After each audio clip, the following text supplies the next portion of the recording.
Bien-aimés dans le Seigneur, voici l'enseignement est tellement profond pour moi-même aussi que nous sommes vraiment appelés à entrer en profondeur tous ensemble. Alors nous entrons dans la quatrième partie de ces capsules. Vraiment, ça prend le temps, c'est pour votre édification. Donc je suis maintenant dans la partie du cri. Moïse cria à Dieu. L'importance du cri. Vous savez, on nous a formatés. Comme je l'ai dit tout à l'heure, on nous a formatés dans une certaine façon de prier. Alors on pense tout le temps que celui qui prie bien, c'est celui qui est comme ceci, celui qui est comme cela, tout ça. Non, pour Dieu, il n'y a pas de forme de prière. Et je vous ai dit encore, pour Dieu, ce qui compte, c'est d'abord l'attitude du cœur. Et tout le reste, mais en même temps aussi, notre prière doit se conformer à la pensée, à la parole de Dieu. Il y a plusieurs sortes de prières. On peut prier en silence. On voit par exemple dans l'Ancien Testament, Anne, la mère de Samuel, était devant le tabernacle et il murmurait simplement. On voyait le prêtre Élie voyait juste ses lèvres, n'est-ce pas, bouger. Donc on peut dire qu'elle priait en silence. On voit certaines personnes qui vont prier en silence aussi. Ça, c'est une prière, une forme de prière. On va appeler la méditation, n'est-ce pas? La prière silencieuse, il y a une forme d'adoration silencieuse. Je suis là, comme nous le faisons, on est là devant les saints sacrements, une adoration silencieuse. Mais il y a aussi une sorte d'adoration où vraiment le mur bouge et tout le reste. On doit accepter toutes ces formes-là. Il y a une forme de prière qui c'est doux à nos oreilles, c'est doux. Mais il y a aussi une forme de prière où nous devons apprendre à crier. Dieu le demande. Là, il y a quelqu'un qui me disait, mais pourquoi crier vers Dieu comme si Dieu était sourd? Mais c'est Dieu lui-même qui demande cela. Alors, nous allons voir dans beaucoup de textes que vraiment c'est la prière. Il y a certaines de nos prières, n'est-ce pas? Nous avons appris à prier, mais souvent nous n'avons pas appris à crier. Et je vais vous montrer pourquoi nous devons apprendre à crier. Voilà. Pourquoi? Parce que il y a certaines situations dans notre vie qui nous mettent dans les profondeurs de l'abîme. Voyez-vous? Et c'est ça toute la différence. La parole de Dieu dit ceci, n'est-ce pas? Des profondeurs, j'écris vers toi, Seigneur. Ou encore du fond de l'abîme, j'ai crié vers toi, Seigneur. Seigneur, écoute ma voix. C'est ça. C'est un cantique de montée d'un homme qui monte vers Jérusalem, mais qui prie. Alors, du fond, il a crié. Du fond de l'abîme, j'ai crié vers toi. Et quand vous regardez là, il ne dit pas parler, il a dit crier, n'est-ce pas? Donc, quand vous regardez dans la Bible, c'est vraiment, la tonalité du cri est très élevée que le parler tout simplement. C'est parce qu'il y a des situations qui nous mettent comme dans le fond de l'abîme. Quand tu es dans le fond de l'abîme, tu ne parles pas, tu cries. Quand tu es dans le fond de l'abîme, tu ne parles pas, tu cries. Et c'est très important, ce principe spirituel. Il y a des gens qui ne comprennent pas. Regardez simplement dans les méthodes psychologiques, ce qu'on conseille aux gens. Quand tu en as marre, même moi-même, je dis aux gens, prends un oreiller. Prends un oreiller, mets-le devant toi comme ça, mets l'oreiller et puis crie. Ah! Prends l'oreiller et crie. Quand tu en as marre, il faut crier. Tu ne peux pas parler. Ça, on nous a formaté comme ça, on pense que la prière, c'est notre Père qui est au ciel, Non, c'est une prière, c'est une façon de prier, ce n'est pas la façon de prier. On peut prier, tu peux prier, parler comme je parle, mais il y a des moments, il faut crier. Quand tu es dans une situation qu'on appelle le profondeur de l'abîme, tu dois crier. Tu dois crier. Quand tu es devant l'impasse, tu dois crier. Ça, c'est le réflexe dans le naturel, c'est comme ça. On ne parle pas quand on est dans les profondeurs de l'abîme. Quand tu es dans un trou profond là-bas, pour que les gens t'entendent, il faut que tu cries. Dieu connaît nos désirs. Pourtant, il nous a demandé de le demander. Il connaît d'avance ce que nous avons besoin. Pourtant, il nous demande de prier. Voyez-vous? Mais c'est encore lui qui dit crier. Nous devons crier. N'ayons pas peur de crier devant certaines situations. La psychologie aujourd'hui conseille aux gens, on va mettre des musiques très très fortes et chacun va crier. Il crie parce qu'il y a des énergies qui sont négatives au-dedans de nous. Et la seule façon de les faire sortir en énergie, c'est en poussant des cris. On fait sortir ces énergies au-dedans de nous en poussant des cris. Quand tu parles simplement, quand tu parles correctement comme les gens disent, Seigneur, je suis mal au point devant une impasse. Tu peux parler comme tu veux, comme ça, c'est beau. Mais il y a un principe biblique. Moi, je suis en train de t'apprendre les lois spirituelles. Je t'ai appris les lois de la parole. La mort et la vie sont au service de ta bouche. Mais la mort aussi, mais aussi la vie. Si tu veux la vie, tu veux être sauvé, tu dois crier quand tu es dans une situation de l'impasse. Quand tu es dans une situation de profondeur, tu dois crier. Quand tu en as marre de quelque chose, crie. Crie. Ne suis pas les formes qui ont été établies. Moi, je refuse d'être structuré, formaté. Moi, je refuse. En Jésus-Christ, j'ai acquis la liberté. Je crie quand je dois crier. Je prie quand je dois prier. Et quand je sens qu'au-dedans de moi, mes tripes vraiment, je porte le poids des gens qui sont en train de souffrir. Quand je sens au-dedans de moi que je porte des gens, le poids des gens qui sont sous la malédiction, qui portent des chaînes, je ne peux pas prier comme je prie pendant la messe. Dieu notre Père, nous te supplions. Et tout. Je ne peux pas prier comme ça. Moi, quand je sens au-dedans de moi ce poids-là de l'humanité, ma prière change de tonalité. Et les gens, ils ne sont pas habitués parfois, ils sont étonnés. Les gens, ils ne sont pas habitués parfois, ils sont dérangés. Mais la Bible le dit. Vous voyez, de profondeur, je crie vers toi. Et parfois, on le chante. Parfois, on entend ça dans nos chants. Nous les chantons. Mais le comprendre, ça devient difficile. Pourtant, c'est en français. Les gens ont beaucoup de misère à comprendre cela. Ah, mais je n'aime pas qu'on crie. Je n'aime pas les gens qui prient en criant. Mais ce n'est pas une affaire d'aimer. C'est une affaire biblique. C'est une affaire biblique. Revenons à la parole de Dieu. Dis-moi pourquoi tu n'aimes pas. Est-ce que c'est parce que la parole de Dieu ne veut pas ou quoi? Dis-moi, est-ce que Dieu n'était pas là quand Agar criait? Est-ce que Dieu n'était pas là, il n'entendait pas pour que Agar puisse crier? Voyez-vous, la parole de Dieu nous montre justement, du début jusqu'à la fin, quand nous crions et que ça sort du plus profond de notre existence, c'est un cri qui est teinté d'émotion, qui est teinté et qui attire la compassion de Dieu. Ce n'est pas juste crier pour crier. Je ne crie pas comme quand j'acclame pour une équipe qui a gagné. Là, c'est un cri du cœur. C'est le cri des entrailles, la souffrance qui est là au-dedans de moi. C'est cette souffrance-là. J'en ai marre, Seigneur, de rester comme ça. J'en ai marre de vivre dans cette contradiction. J'en ai marre de marcher sous la loi de la malédiction. J'en ai marre, Seigneur, de subir malheur sur malheur. J'en ai marre et je veux sortir de là, Seigneur. Et je crie, pas parce que Dieu n'entend pas, mais pour montrer mon état intérieur. Mon ras-de-bol, c'est ça qui fait monter la voix sous forme de cris, de profondeur. Nous pouvons peut-être, justement, à chacun de nous, de voir quel est ce qui est pour lui, justement, ce fond d'abîme. Quand tu te retrouves, peut-être il y a des gens qui ne comprennent pas parce qu'ils ne se sont jamais retrouvés dans de fonds d'abîme. Mais quand tu as fait l'expérience d'un fond, tu es au fond d'abîme là.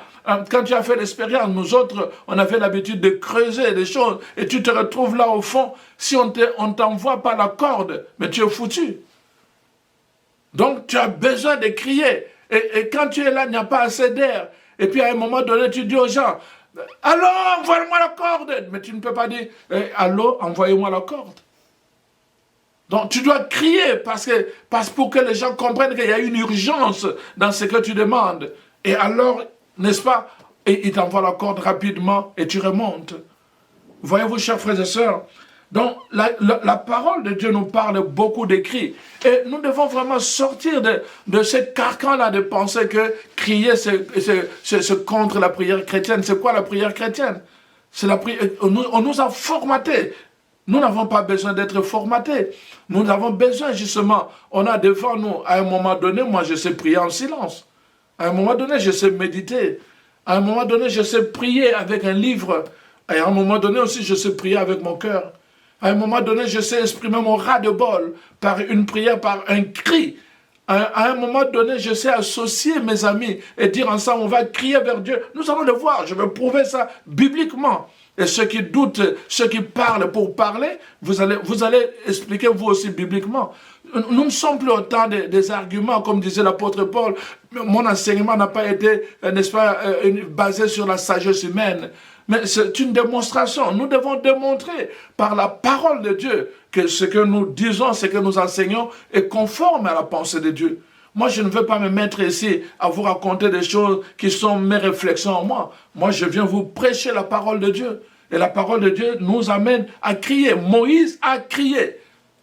Contre ceux qui ont murmuré, il a crié. Il n'a pas parlé. Il y a des moments où il parlait à Dieu. Les gens voyaient qu'il parlait à Dieu. Mais là, la parole de Dieu, devant l'impasse, Moïse a crié. Quand on est dans les profondeurs, il faut crier. Quand on est au fond de l'abîme, il faut crier. On ne parle pas, on crie. Quand tu vis une situation qui te met dans le fond, tu dois crier. Il ne faut pas suivre ces gens-là qui pensent que crier, c'est un problème. C'est leur problème, mais ce n'est pas un problème. C'est leur problème à eux. Moi, si vous voulez prier avec moi, si vous voulez suivre mes affaires, vous allez m'entendre crier. Et vous allez m'entendre crier. On va dans la parole de Dieu. Alors voilà, nous sommes donc au chapitre 21 du livre de Genèse. Alors, à partir du verset 8. L'enfant grandit et fut sévré, et Abraham fit un grand festin le jour où Isaac fut sévré. Sarah vit rire le fils d'Agar, l'Égyptienne, qui avait enfanté avec Abraham. Elle dit à Abraham, chasse cet enfant et ta servante et son fils, car le fils de cette servante n'héritera pas avec mon fils Isaac. Cette parole de plus fort aux yeux d'Abraham à cause de son fils. Mais Dieu dit à Abraham que cela ne déplaise à tes yeux à cause de l'enfant et de ta servante, accorde à Sarah tout ce qu'elle te demandera. Car c'est d'Isaac que sortira une postérité qui te sera propre. Je ferai aussi une nation du fils de ta servante, car elle est ta postérité. Abraham se leva de bon matin. Il prit du pain et une outre d'eau qu'il donna à Agar et plaça sur son épaule. Il lui remit aussi l'enfant et la renvoya. Elle s'en alla et elle se gara dans le désert de Beersheba. Quand l'eau de l'outre fut épuisée, elle laissa l'enfant sous un des arbrisseaux et alla s'asseoir vis-à-vis à une portée d'arc. Et elle disait que je ne vois pas mourir mon enfant. Elle s'assit donc vis-à-vis de lui et elle cria. D'autres traductions vont dire, elle éleva la voix, elle pleura. Dieu entendit la voix de l'enfant et de l'ange et appela du ciel Agar et lui dit, qu'as-tu Agar? Ne crains point, car Dieu a entendu la voix de l'enfant dans le lieu où il est. Lève-toi, prends l'enfant, saisis-le de ta main, car je ferai de lui une grande chose. Et Dieu lui ouvrit les yeux, et elle vit un puits d'eau, car elle alla remplir d'eau l'outre, et donna à boire à l'enfant. Voyez-vous, devant une situation qui était une impasse, il n'y avait plus d'eau, elle est perdue dans le désert. Elle ne sait plus par où se diriger. Mais là, l'eau, c'est important. Et qu'est-ce qu'elle fait? Elle crie. Elle pleure, mais elle crie. L'enfant aussi a crié. Et Dieu a localisé l'enfant. Et voyez-vous, et Dieu donne la solution. Parce qu'elle a crié. Dieu donne la solution. Elle ouvre ses yeux, elle voit un puits d'eau. Elle est allée prendre l'eau. Elle a donné à l'enfant. Et puis ils ont gardé l'eau aussi dans le puits. Donc on voit vraiment que crier, ce n'est pas nouveau. Ce n'est pas nouveau. Crier vraiment, c'est vraiment quelque chose de très très important. Hein? Le fait de crier est important dans la prière des enfants de Dieu. On ne peut pas simplement se contenter, n'est-ce pas, à parler. Le cri est important parce que c'est une expression de l'état de notre cœur. Je vous ai dit, depuis le commencement, Dieu est intéressé à l'état de votre cœur. Et le cri, quand je parle de cri qui vient du cœur, c'est une expression de l'état de notre cœur. Nous parlons à Dieu comme ça. On peut pleurer. Pleurer, c'est une expression de l'état de notre cœur. Est-ce que vous allez dire aux gens, ne pleurez pas, ou bien ne pleurez pas fort? Non, il n'y a pas de pattern pour pleurer. Il y a des endroits comme ça, les gens vont pleurer convenablement. Mais il y a d'autres endroits, les gens pleurent, vraiment, ils pleurent. À l'époque de Jésus, il y avait même une école de pleureuses. On ne peut pas encadrer ce genre de choses, on ne peut pas encadrer le pleur, on ne peut pas encadrer le cri. Donc, quand ça sort du cœur, c'est l'expression de l'état de ton cœur. Et c'est ça que la parole de Dieu nous montre. Le cri des hommes, n'est-ce pas, ne cesse de montrer vers le ciel, que ce soit les cris de désespoir de Job, les cris du prisonnier, les cris des malades, les cris de tous ces hommes, ces femmes qui vivent des situations d'impasse partout. Le Seigneur attend simplement, n'est-ce pas, des cris. Il y a des cris parfois qui ne sont plus articulés, qui montent vers du cœur, mais parce que il y a tellement de sécheresse, il n'y a plus de salive, la personne n'est plus capable de crier. Il crie, mais le cri ne sort pas. Même ce cri-là, Dieu entend, mais c'est un cri. Donc, nous sommes en train de parler du cri. Tu dois pousser les cris, mon frère, ma soeur. Ne te laisse pas entraîner par ce formatage des gens. Du fond de l'abîme, tu dois pousser un cri.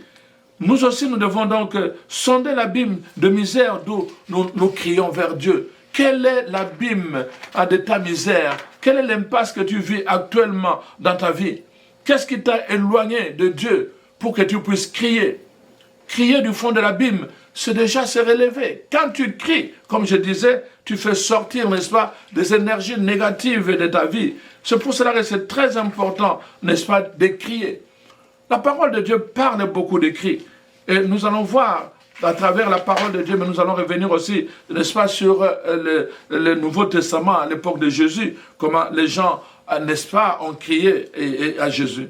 Donc la parole de Dieu nous parle beaucoup, l'importance de crier, n'est-ce pas? Et je vous disais, là, dans l'évangile de Luc, le chapitre 18, verset 7, la parole de Dieu dit ceci.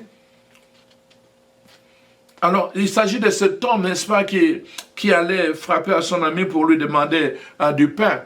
Et l'ami dormait déjà. Et il a frappé, il a frappé, il a frappé. L'ami dormait déjà. Et en fait, à la fin, l'ami s'est levé et dit, s'il ne se lève pas par amitié, il se lèvera, n'est-ce pas, à cause du dérangement de cet homme.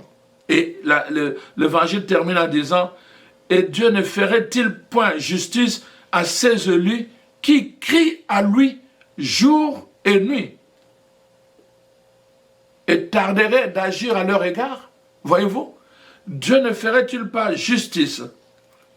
Dieu ne ferait pas justice à ses élus, à ses enfants qui crient à lui. Nous devons apprendre à crier à Dieu. Jour et nuit, la parole de Dieu dit. Pour que Dieu fasse justice, il attend que nous puissions crier vers lui. On retrouve beaucoup d'allusions qui sont faites, n'est-ce pas, au cri. Dans Jérémie 31, verset 7, la parole de Dieu dit ceci. Levez-vous, montons à Sion vers l'Éternel notre Dieu, car ainsi parle l'Éternel. Ainsi parle qui? L'Éternel. Ainsi parle le Seigneur, ainsi parle Dieu. Qu'est-ce que Dieu dit? Poussez des cris de joie. Poussez des cris de joie sur Jacob, éclatez en allégresse à la tête des nations. Élevez vos voix, chantez des louanges et dites, Éternel, délivre ton peuple, le reste d'Israël. Poussez des cris, et dans le cri que vous poussez, dites, Éternel, Seigneur, délivre ton peuple. Tu dois pousser des cris dans lesquels tu demandes la délivrance de ta famille. Pour dire que tu en as marre.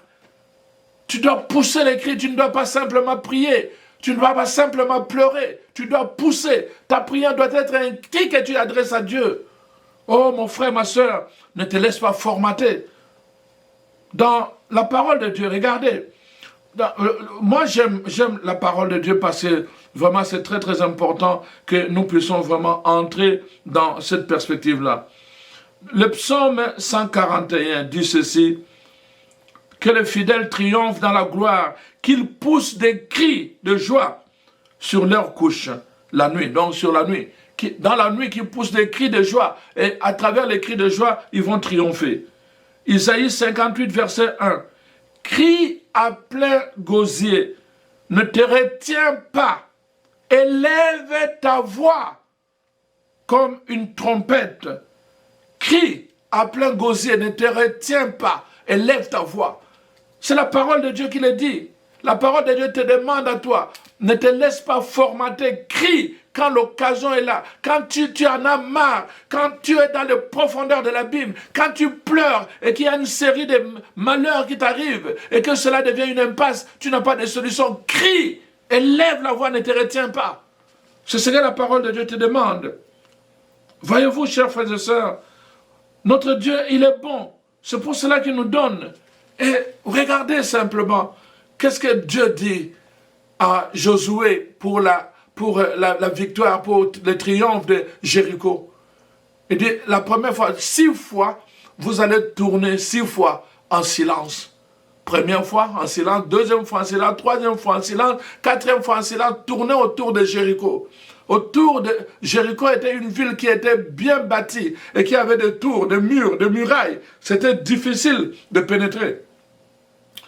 Et Dieu leur dit ceci, tournez 6 fois en silence. Et la 7e fois, il dit, poussez un grand cri. Et c'est ça qu'ils ont fait. Comment Jéricho est tombé dans les mains de l'armée d'Israël? Juste avec des cris. Ce n'était pas avec des paroles, ce n'était pas avec des cris, avec des cris. Ils ont poussé des cris de victoire. Ils ont poussé des cris Yahweh.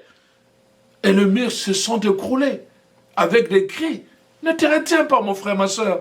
Quand tu es en plein dans ce puits-là, tu n'as pas autre chose à faire que de crier à ton Dieu. Va dans ta chambre et crie, que personne ne te retienne. Voyez-vous, la parole de Dieu nous donne beaucoup d'exemples, n'est-ce pas? Dans les Actes des Apôtres, chapitre 4, verset 24, la parole de Dieu dit ceci. Les apôtres qui ont prié après la Pentecôte, les apôtres avaient déjà reçu l'onction, l'effusion du Saint-Esprit. Mais là, ils étaient persécutés. Et alors, toute la communauté s'est mise ensemble en train de prier. Et quand ils ont commencé à prier, la parole de Dieu dit ceci.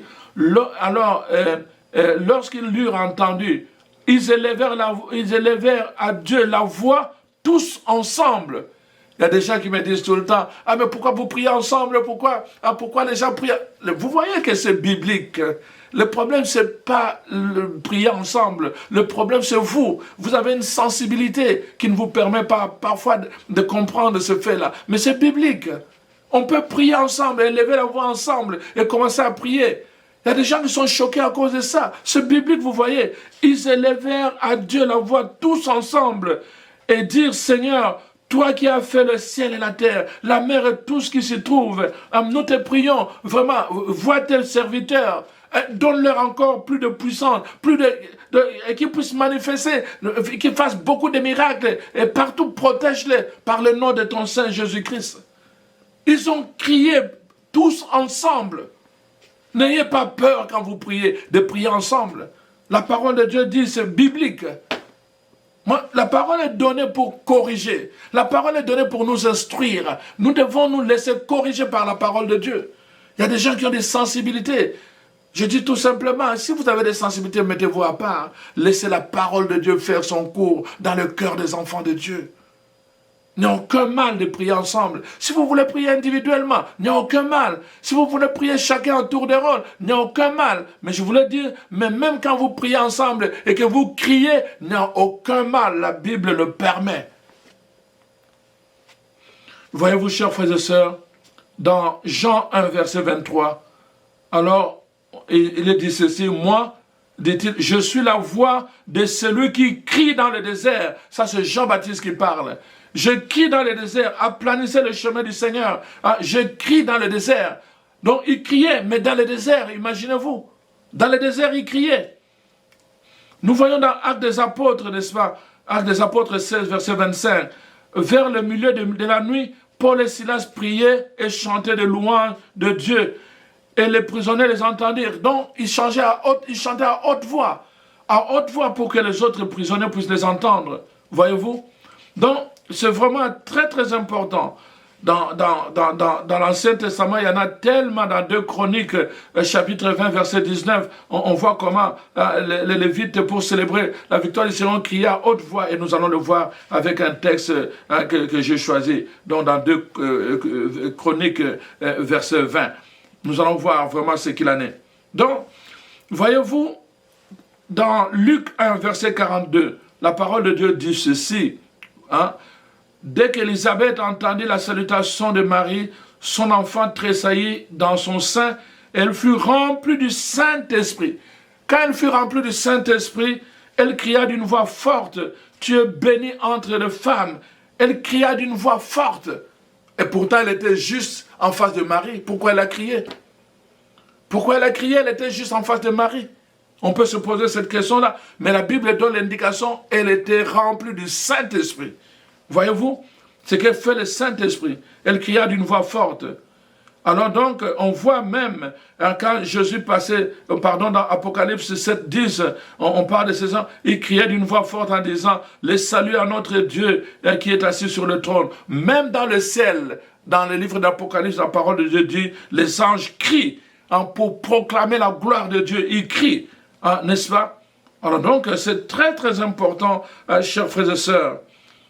Très, très important, chers frères et sœurs, nous avons besoin, n'est-ce pas, de prendre conscience que dans des situations vraiment graves, nous devons crier, n'est-ce pas? Dieu n'est pas sourd, évidemment. Il faudra vraiment que je réponde à cette question-là. Crier, ce n'est pas nouveau. Nous voyons dans le Nouveau Testament, dans l'évangile de Matthieu, le chapitre 20, il y a deux aveugles, n'est-ce pas, quand Jésus passe, il crie vers Jésus.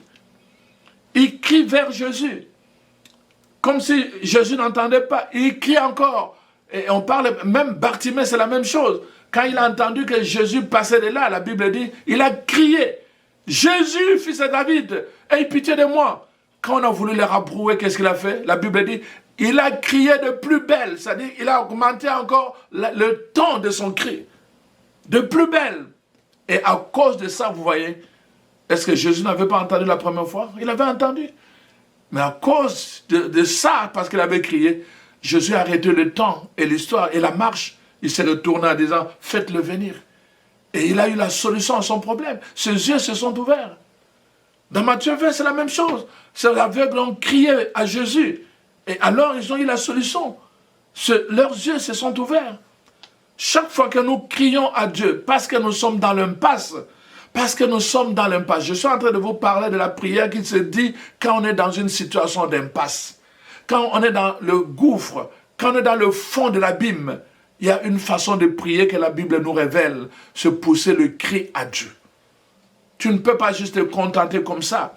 Tu ne peux pas te contenter du silence. Tu dois pousser le cri à Dieu. Mais tu peux prier en silence aussi. Je parlais de Anne, elle murmurait.